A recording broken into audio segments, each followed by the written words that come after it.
আসসালামু আলাইকুম। আমি আব্দুল্লাহ কাদের রৌফ। আমি এইবার ঢাকা প্রকৌশল ও প্রযুক্তি বিশ্ববিদ্যালয়ে 25-26 সেশনে মেকানিক্যাল ইঞ্জিনিয়ারিংয়ে ভর্তির সুযোগ পেয়েছি। এখানে রিপন ভাই সান্নিধ্যে চলাফেরা করেছি, রিপন ভাইয়ের গাইডলাইনে চলেছি আমি।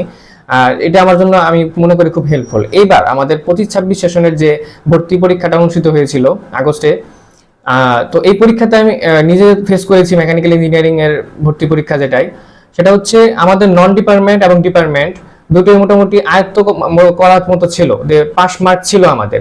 কিন্তু ইংলিশটা কিন্তু মোটামুটি কঠিন হয়েছিল। যারা বেসিক দুর্বল ছিল বিশেষ করে ইংলিশে, যারা চিন্তা ভাবনা করে রেখেছে যে মুখস্থ বিদ্যা করে ইংলিশে পার পেয়ে যাবে, তাদের জন্য একটু ডিফিকাল্ট হয়ে গেছিল। বিশেষ করে আমার নিজের রুমমেট ছিল, আমার মেসে যারা ছোট ভাইরা ছিল, ব্যাচমেট ছিল, তাদেরকে আমি দেখেছি যারা ইংলিশ নিয়ে তারা খুব কনফিডেন্ট ছিল, তারা মুখস্থ বিদ্যা করে ইংলিশ পার হয়ে যাবে, বেসিক নিয়ে তারা পড়তো না।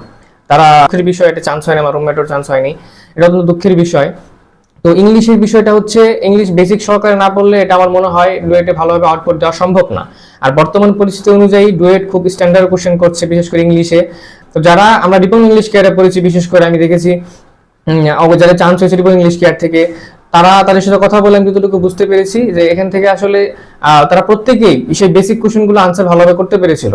তো নন ডিপার্টমেন্ট সবারই এভারেজ পরীক্ষা হয়েছিল, কিন্তু ইংলিশে যারা ভালো করেছে তাদেরই আলহামদুলিল্লাহ দেখলাম কমপক্ষে মেকানিক্যালে তাদের বেশি চান্স হয়েছে। আর বাকি কেমিক্যালে আমি ওয়েটিং আছি। তো কেমিক্যালে আমি যখন পরীক্ষা দিলাম তখন দেখলাম ইংলিশের জন্য রিপন ইংলিশ কেয়ার হচ্ছে বেস্ট। আর এটা পার্সোনাল অপিনিয়ন হচ্ছে আমার। আমি গাজীপুরে 2 বছর যাবত আসি, এর আগেও গাজীপুরে ছিলাম, পলিটেকনিকে থাকাকালীন সময় আমি আসতাম। গাজীপুরে অনেক টিচার দেখেছি আমি, যাদেরকে ভাই বলে সম্বোধন করতাম, কিন্তু গাজীপুরে ভাই আমি রিপন ভাইকে পেয়েছি, এটা আমার পার্সোনাল অপিনিয়ন। গাজীপুরে যদি কেউ ভাই থাকে, ভাই হিসেবে, এই যে ছোট ভাই হিসেবে সবসময় ট্রিট করতো রিপন ভাই।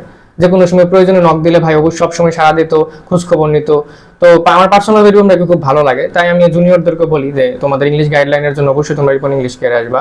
রিপন ইংলিশ কেয়ারের জন্য শুভকামনা রইল এবং আশা করি